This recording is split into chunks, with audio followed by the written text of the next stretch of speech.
Guess what? I finished my manuscript, draft 1, all done. I really got stuck in on the weekend. I just locked myself away. I told my husband, I'm not making the beds, I'm not cooking, I'm not even going to have a shower. I did eventually because I just couldn't stand myself anymore, but I just focused on getting the job done. And I think I wrote about 10,000 words on the weekend, which is not a bad effort. And it made me think that what I'll talk about today is that power of focus, because we all have a lot on.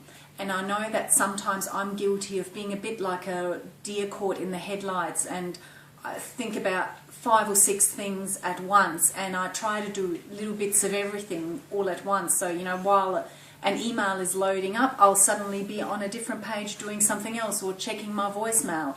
And what happens then is we're doing bits and pieces, and we're just jumping around from one to the other, and we keep going around in a circle trying to get lots of things done at once. What actually happens is we wear ourselves out and we don't tend to do any of them properly.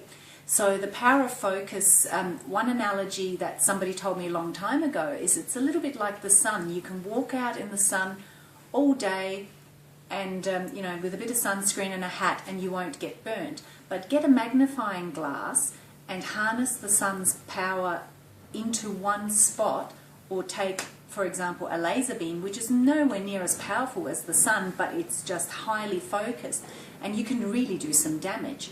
So focus is incredibly powerful. The trick is to block out everything else and just do the one thing from start to finish. Reduce the interruptions, and we can talk about some ways of helping with that another time, but just think about focus. Focus on focus. And I'm going to go do a happy dance now because I finished. I throw my hands up in the air sometimes, saying